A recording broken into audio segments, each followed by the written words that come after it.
if you had the chance to get a job ghost hunting, would you take it? If you don't believe in ghosts, there would be nothing to worry about, right?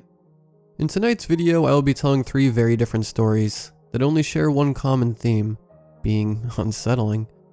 A huge thank you to the writers. Remember, you can send in your own story to rylhstories@gmail.com.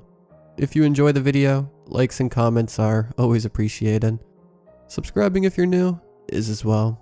Enjoy the video, and as always, I hope you all have a great night.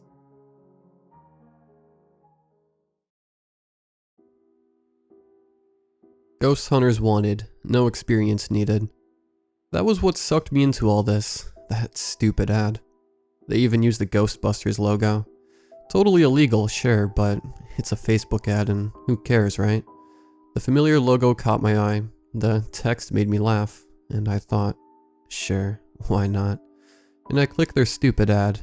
Past Owners, that was the name of their show. Well, show. It was to be a YouTube channel. You know the shtick, going into haunted properties, talking up the murderous history, getting excited every time there's a squeak or a draft. Kayana was convinced that she had a new angle though. Nothing to do with ghosts at all. Her hook was SEO and targeted marketing. She was fresh out of some ad school and full of ideas about how to reach untapped markets and build a following. Her idea was this. Even people who don't care about haunted houses in general care about haunted houses in their town, right? People like hearing about themselves, and their hometown is enough a part of themselves to scratch the itch.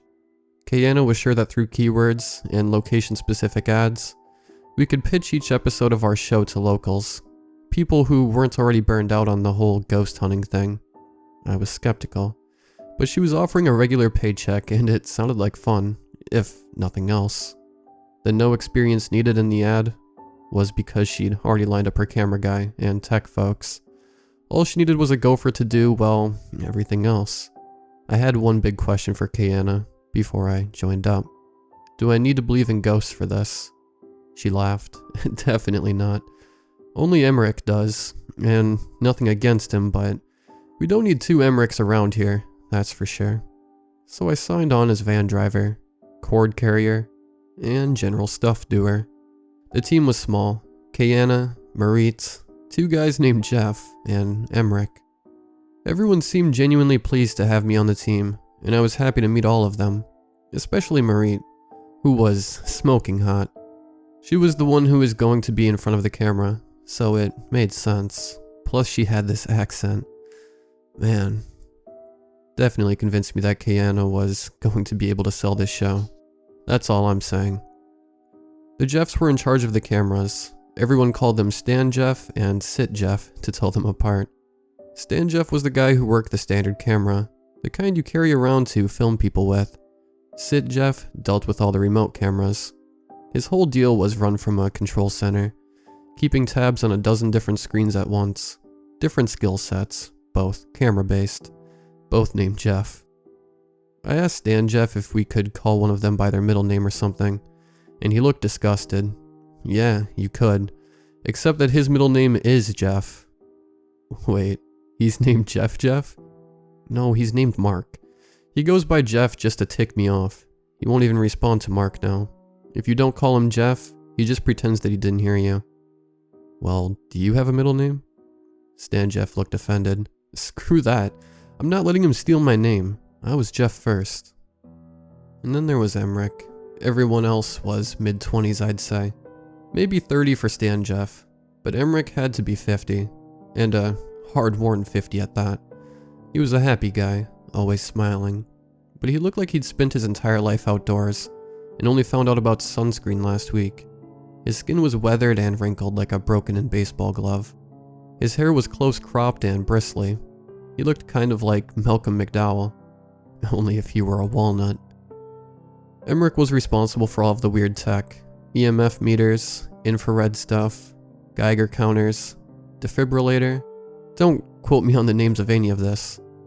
He lost me like 6 words in. Whatever weird stuff might pick up a ghost, Emmerich had it, and he knew how to use it. Between his hard-sided cases and Sit Jeff's bank of computers, the 12-passenger van barely had room for the 6 of us to sit.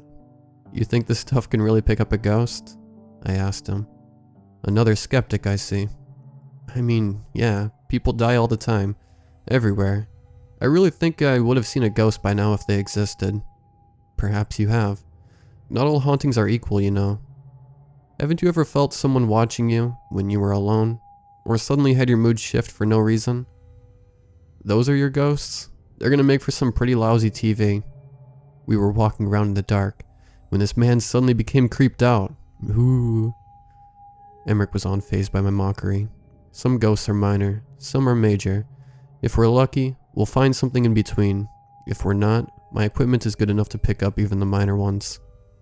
So the show might just be you pointing to a meter and explaining that this spike was a phantasm?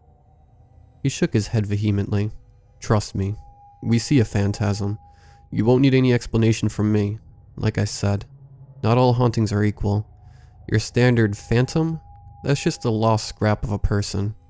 You might not even know it's there without serious equipment like mine. Temperature changes, tingling sensations.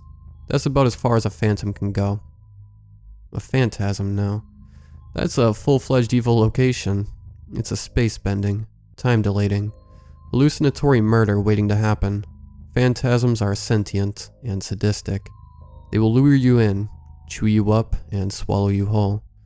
You spot a phantasm, you drop everything and run, if you still can. Emmerich was staring at me dead in the eyes. I opened my mouth to make a joke, but nothing came. Check, I said instead. Gotcha. Noted. I didn't get it, of course. But then again, Emmerich still came along, so maybe even he didn't really get it then. It was our very first location. Kiana had found this amazing place outside of town, a full-on mansion called the McDermott House. It had some kind of intense past. 150 years old since old man McDermott murdered his whole family and stuffed himself up the chimney. Ghosts haunted the attic and stared out the window forever. I don't know. I wasn't listening. I mean, I was listening, but Marie was reading, and so actually, I was just listening to her accent and imagining other words. I kept the van on the right side of the road and got us to the McDermott house without incident. So whatever. I think I did fine. The setup went like setups do. Emmerich and Sid Jeff and I hauled heavy stuff into various locations around the house and ran cables as inconspicuously as we could. Stan Jeff got a bunch of shots of the outside of the house, and then filmed Marie talking about the history of the place. Kiana helped Sid Jeff get everything up and running, supervised Stan Jeff's camera work for a bit, and then probably took a nap or something. I don't know what producers do. She wasn't helping me haul equipment, that's all I know. Once everything was set up, we all ditched, and went out to a nearby pizza joint to get dinner. Kiana wanted to wait until sunset to get started, so we ate dinner, and cracked jokes until dusk, then headed back to the house. Sid Jeff parked himself behind his display of monitors, and declared that everything was rolling and ready to go. Stan Jeff and Marie took a thermometer and an EMF meter, and wandered off to film in various rooms. Emmerich had me grab some of the more esoteric machines, and follow him off to take soundings of something. Kiana was off on her own, I thought at the time. Looking back, it was probably already too late to save her. Emmerich and I were down in the basement when my walkie-talkie crackled to life. Where are you guys? Basement, camera 4. I flashed my light up at the wireless camera we'd fixed to the wall earlier, reading the tag. Yeah, 4. No, wait. The walkie cut in and out erratically, fizzing with static. Something there, but... I waved my flashlight at the camera again. See the bright light? That's us. Nothing but static came from the walkie, so I took a picture of the camera and texted it to Sid Jeff. Moments later, my phone buzzed with a response. It was a photo of the camera banks, centered on the monitor labeled Camera 4. It showed an empty basement room, the same one we were in. I glanced over at Emmerich's machines, which were completely silent. Emmerich was tapping on the walls. Both of us were completely visible to the camera. Ha ha, I wrote back. Earlier picture. Very funny. Text me if anything's really going on. On the walkie I said, basement's looking quiet. Stan Jeff, Marie, anything up where you are? Come up, said a voice on the walkie. It didn't sound like either of the Jeffs, and it definitely didn't sound like Kiana or Maritz. Jeff, that you? Come up. I looked over at Emmerich, who shrugged. Nothing down here, he said. We were almost out of the basement when Emmerich paused. How many stairs were on the way down? He said. I don't know, like 10, 12? There are 13 now. Okay, so it was 13. What, is that an unlucky number of stairs? I don't think there were 13 on the way down. Man, if there are 13 stairs on the way up, there were 13 on the way down. That's how stairs work. There weren't 13, he said, shaking his head. I sighed and pushed past him. The ground floor was quiet. I thought about shouting, but something held me back. Instead, I reached for the walkie again. What room are you guys in? Come up. Upstairs, then? We're back on the ground floor. Up.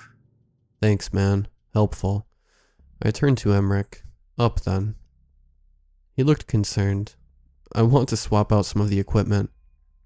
Back in the main room, the chair in front of the bank of monitors sat empty. Emmerich and I exchanged glances. Sit, Jeff? I said into the walkie. Where'd you go, man? I'm with the others. Come up. Alright. I said uncertainly, eyeing the monitors. I couldn't see anyone on any of the screens. Emmerich's just grabbing some stuff. Come up and join us. Okay, yeah, we'll be right up. I flinched as Emmerich pressed a small box into my hand. What? I started to say, but he pressed 2 fingers to my lips. For the first time since I'd met him, he wasn't smiling. He tapped the box in my hand, which had a post-it note on it. Turn this to max, it said. The box had a single dial, like a car radio knob. It had 2 rubber antennas sticking out of the top, and its back was a single speaker. I gave him a questioning look. If you need to, he told me. Not before. I don't think... Emmerich put his fingers to my mouth again. With his other hand, he pointed down the unlit front hallway. In the gloom, at first I couldn't see what he was pointing at. Then with a shock, I realized. The front door was gone. The large wooden door, with its half circle of leaded glass above and rectangular window panes down either side, was no longer there. Instead, the hallway terminated in a small alcove with a chair, lamp, and end table. It would have looked like a cozy reading nook, had I not known that it should have been the way we entered the house. Emmer? I tried, but he pressed his hand against me harder, mashing my lips into my teeth. The walkie cackled to life again. Come up. Let's go up, Emmerich said. He held up a box identical to the one he'd handed me, and looked at it meaningfully. Then back at me. They're waiting for us.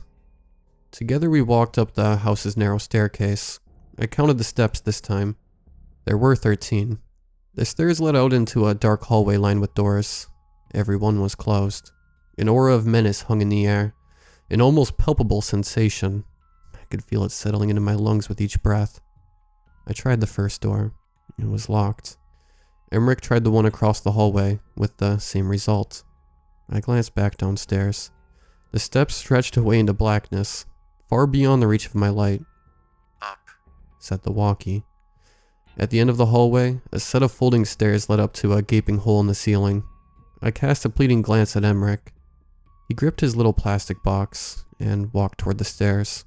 With dread in my heart, I followed. The attic was dusty, black and silent. Our lights barely seemed to pierce the air, illuminating mere feet in front of us. A splintery wooden floor stretched out beneath overhanging beams. Boxes and discarded furniture were strewn erratically about. Oh, good, said a voice. It came from the walkie, but also from above, behind, and all around us. You've come to join us. The walls heaved, then splitting out a darkness with tangible form. I dove for the stairs, fully willing to crash headlong down them, but instead skidded off of bare wooden planks. Laughter echoed as I scrambled to my feet, searching desperately for an exit that was no longer there. Behind me, heavy footsteps thumped across the floor, and static crackled. What? No, no! Shouted a facsimile of Sit Jeff's voice, and I whipped around but saw nothing. Instead, a hand caressed the side of my cheek, and I heard Marit's soft voice in my ear. "We've been waiting for you." A rough hand grabbed my other shoulder then, spinning me away. "Up, move," shouted Emmerich, pulling me to my feet. He dragged me across the attic, our footsteps drowned out by the cacophony of voices calling out from around us. Phantom hands grasped at my arms and clawed at my face. But Emmerich's presence was more solidly real than any of them. Was there an attic window? What? I don't know, maybe. Think. Emmerich told me in a circle, the attic closing in around us. When we had first come up here, it had stretched out in every direction. Now we were tripping over boxes with each step, and I could see all four walls with a sweep of the light. When we pulled up, didn't you see a window? A dormer in the house, a circular pane at the top. It doesn't have to open. It just has to be there. Think. The walls were closer now, no more than 2 steps away. They were closing in, forming a coffin. There's no window. There were no windows. There were no doors. There was no escape. Not is, was. Was there a window? I don't... And then a scrap of memory caught my attention. A piece of the house's history that Marit had been reading in the car. The ghost had been seen in the attic window. I was sure of it. Sure she'd said it. Yeah, toward the street, an attic window. Then run. And with that, Emmerich shoved me away from him, dropping his flashlight to twist the dial on his little plastic box to the max. As feedback squealed forth, at an ear-shatteringly painful volume, the walls around us wavered, and for just one instant, I could see moonlight streaming through a window. I charged for it, twisting the dial on my own box high. A tortured electronic scream shrieked forth, holding back the walls as I dove bodily into the window, smashing through it into the wide-open night, 25 feet above the ground. I don't know how I survived the fall. The ground was soft enough, and I landed just right, I suppose. If you count 3 cracked ribs, a broken ankle, and a broken elbow just right, anyway. I didn't even feel the grinding bones until I was back in the van, jamming the keys into the ignition and slamming my broken ankle onto the accelerator to get away. And even then, I didn't stop until McDermott House was miles behind me, and my body was screaming at me to stop and rest. That was almost a month ago. I don't know what happened to the others. Not exactly. I saw Emmerich at the end, as I tumbled out into the air. He looked stretched, broken, his limbs bent into unpleasant angles, and his skin pulled taut until it was starting to tear in places. But it was the look on his face that is seared into my mind, a look of horror and hopelessness and horrible comprehension, all blended into one.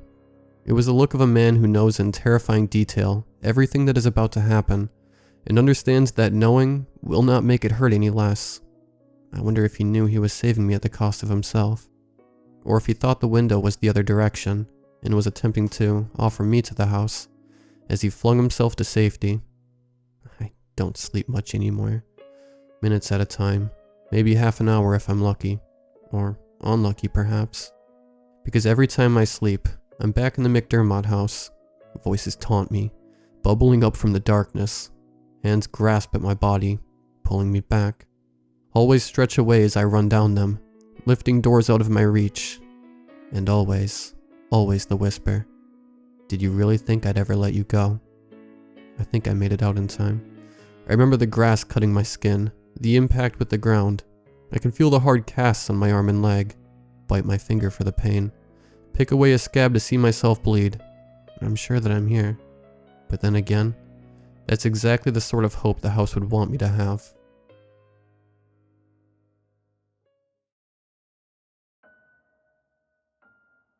I've always wondered who was behind the costumes. I was unfortunate enough to find out when I took my son on his first trip to Disney World. Being a single father isn't easy. I work as hard as I can to provide for my child, but I need to make enough free time to be there for him too. It's a rough balance that I, and many others, struggle to maintain. It's so rare that I get a chance to spend the entire day with my boy, or that I get a break from the stress. So when an opportunity arises, I try my best to make it a reality. So when my son David happened to come across a contest that boasted the chance to win a family package to Disney World, I set my sights on making it happen. His glee when he filled in the necessary information, was almost enough to make my heart melt on its own. I wasn't naive. Things like this don't happen to us. After losing her, I learned that you can't count on things to work out for you. After David submitted his form, I started to scour my work schedule for any opening I could take, and still be there to provide. Earlier mornings got earlier, and my workload increased tenfold, but it would all be worth it. That's what I thought anyway. The contest ran for a month and a half to give people time to send in their entries, and the time to save up for 2 tickets. I stayed up on a night I had free, and printed a mock-up letter stating that David had won the contest, stuffed it inside a white envelope, and placed it ever so gently inside our rusty mailbox. Then all I had to do was wait for him to come home.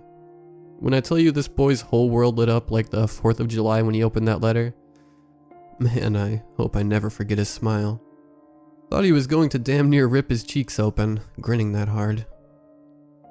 We set a date, one where I could get the 3 days off work I needed. Even though the trip was still a few weeks away, David was all packed and ready to go the night he received the letter. He told me all about how jealous his friends were. Never even mentioned why the family pack only consisted of 2 tickets. I can't speak for all parents, but Disney World was miserable. It was far too hot, and within a few minutes of walking around in the unrelenting sun, I could feel my sweat clinging to my clothing. David wanted to see every bit of the park that he could. He would run up to every mascot. I could tell he was getting flustered with the ones that couldn't talk back. I could tell it was going to be a problem. I love the boy, but he isn't great at letting things go. I guess most children are like that. The park was so loud. My feet started to hurt as we stood for unreal amounts of time, in line for one ride at a time. I wasn't there for me though. I was there to spend time with David, and watch him immerse himself in all his favorite movies. Still though, despite my trying to explain the mascot's silence, he continued to protest. I would have to walk up and pull him away from the silent animals.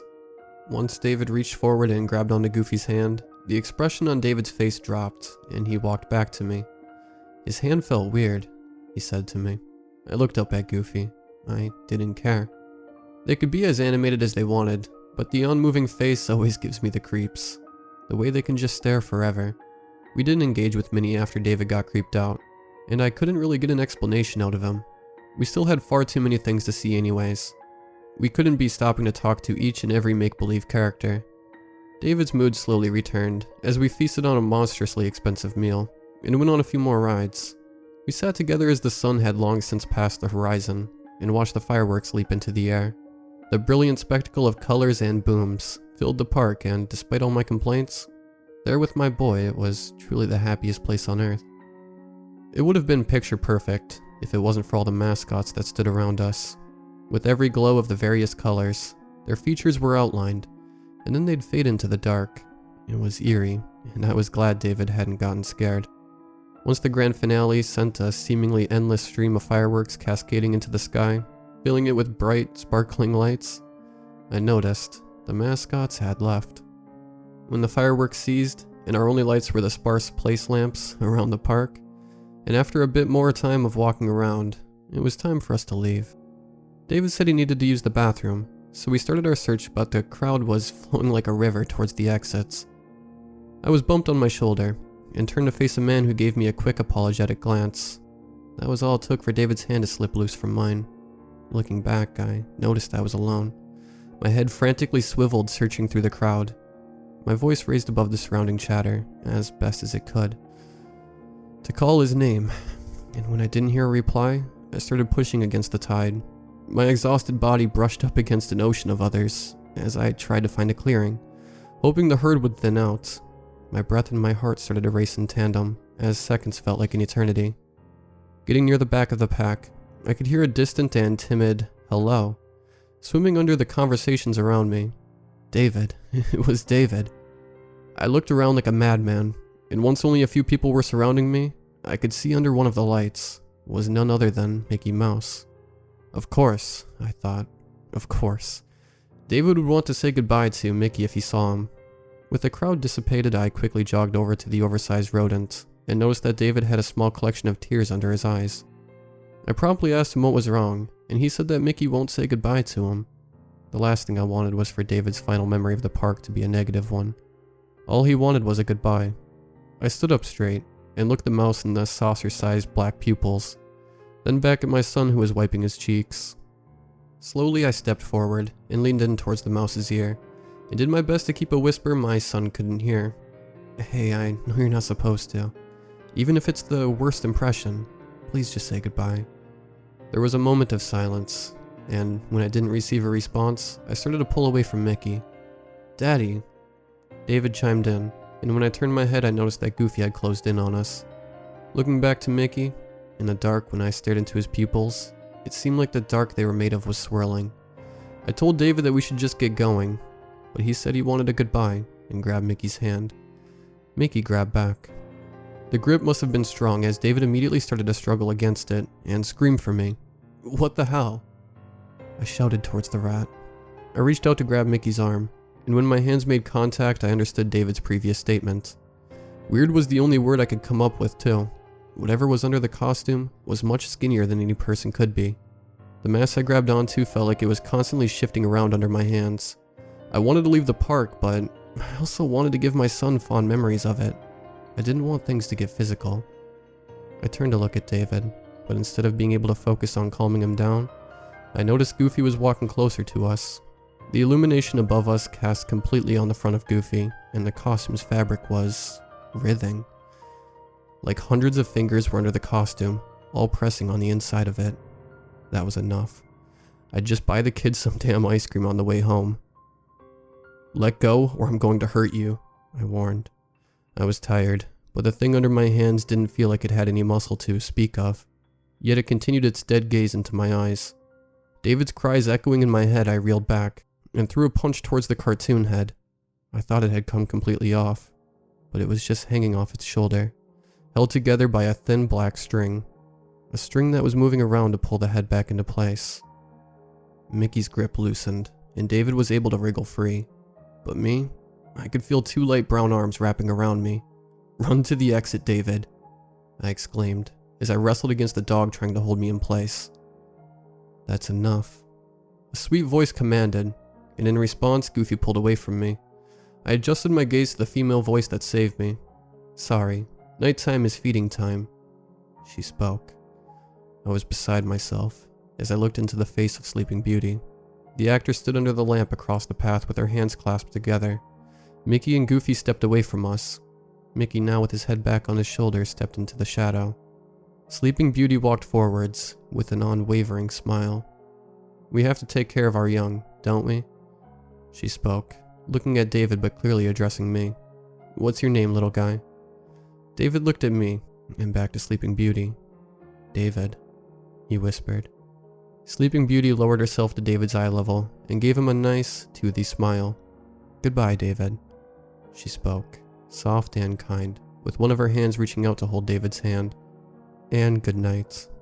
Raising back up to meet my stare, she continued her almost inhuman smile. You're going to want to get that off of you. She pointed at my arm. There was what I first thought to be a strand of hair resting on my bare arm. What I thought was a hair then spread out and seemed to multiply until it was a scraggly clump with thin strands reaching around. I felt a small prick as a number of the strands seemed to try and wriggle their way into my pores. Quickly I raised my other hand and grabbed the mass. As I pried it from my arm, the strands continued to brace into my skin. With enough effort, the tendrils were snapped loose, and I chucked the mass to the ground before I could latch onto my hand.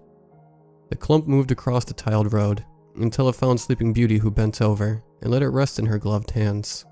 She nodded, and with that, I grabbed David's hand once more and pulled him towards the exit. His tears were gone, and all that was left was a satisfied grin.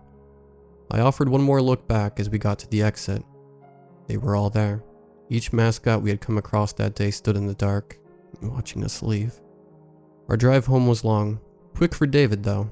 He passed out on the passenger seat, clutching onto one of the souvenirs we had purchased. I tried to get the images out of my head on the ride home, each stray strand of hair in the car sending me into a mild panic, until the wind pouring in from the windows whisked it away. I think that was the most disturbing to me, even as horrific as the fur mascots were. Being held together by whatever the hell was inside there was Sleeping Beauty, her calm and collected attitude, and most unnerving, when she flashed that toothy grin to my son. The light above us perfectly bounced off those pearly whites, and the black strands that were poking out from the small gaps in her teeth. David has never brought it up, despite me asking if there was anything he wanted to talk about, and he only reminisced about the positive experiences from that day. I'm not sure if we'll ever go back, but if we do, we'll be sure to leave before closing time.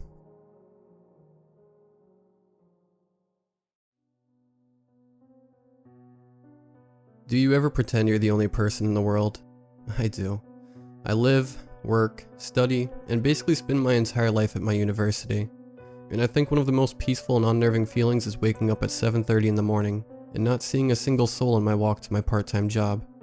It's part of the reason why, unlike everyone else, I'm here over the summer break. The money's nothing to speak of, but this kind of solitude is what I dream of.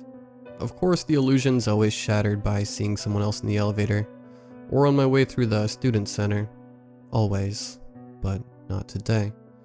My floor was as quiet as a tomb as I got ready this morning. As I stepped out of the elevator and into the lobby, I noticed the building security booth was empty. No biggie, I figured. Probably using the bathroom.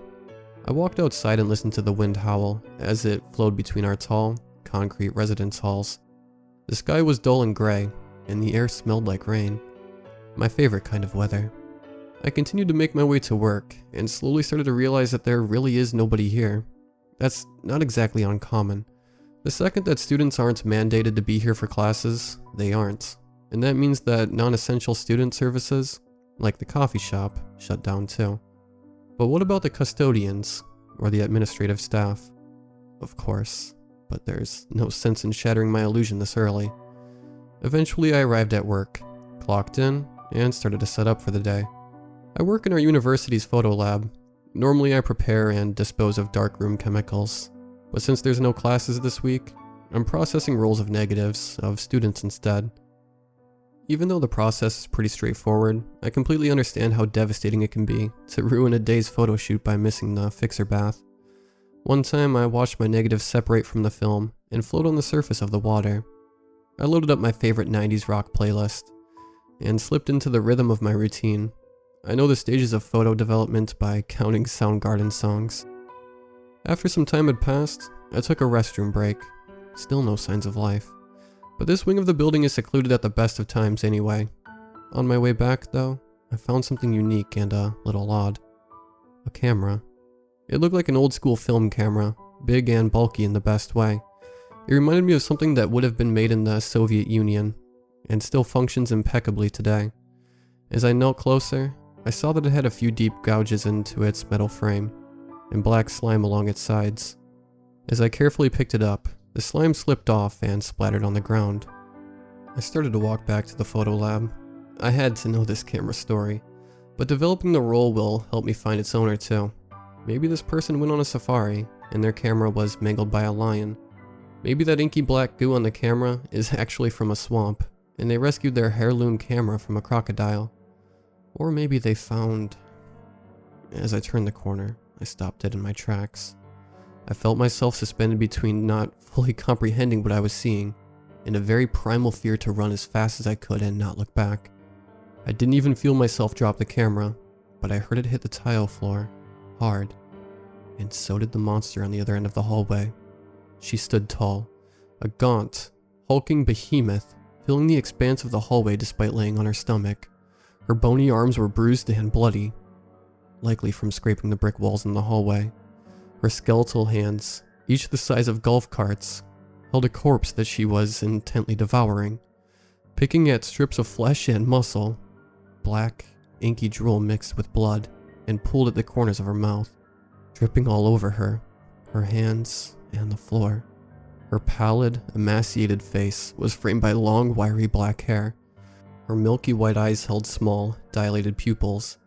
I saw her freeze in place, her attention shifting first from her meal to the camera and finally settling on me. She started to smirk and snicker. She reached up with one hand to pop a ceiling tile out of place. With the other, she stashed the bloody corpse. I started to run in the opposite direction, as fast as I could.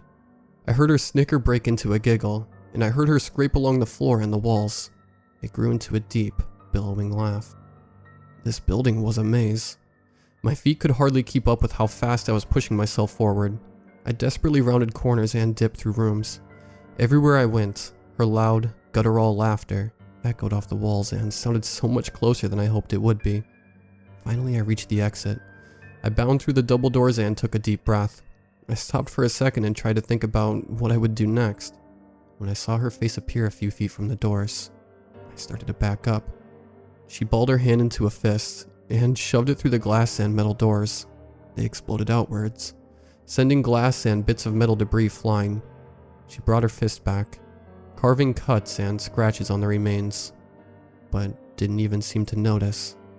She punched out again and again, making more of an exit for herself each time. I hit the ground running and looked back in time to see her drag herself out and push herself on the ground to stand on 2 feet. She stretched her back fully, sending her soaring 2 stories above the building. She stopped and looked for me. I couldn't hide fast enough. I felt her slam back on the ground and saw her, frighteningly quickly, break into a sprint on all fours to catch up to me. The laughing started again. "I'm going to get you, and when I do, I'm going to roast you alive." I had to keep running. I couldn't look back. I looped through a few smaller buildings, waiting and biding my time, hoping she'd lose interest and wander away. She didn't, but any time I could confuse her, I would gain a head start on running, sometimes 5 seconds, maybe a little more, but never more than 10 seconds at most. Eventually I made it back to my residence building. I swiped through the front door and slid past the still empty security booth as quickly as I could. She caught the door behind me and ripped it off its hinges. My heart was in my throat. I furiously pushed the elevator call button as fast as I could, over and over, hoping it'd bring it down faster. I heard her laughing in the lobby. I forgot my keys. Could you come back and swipe me in?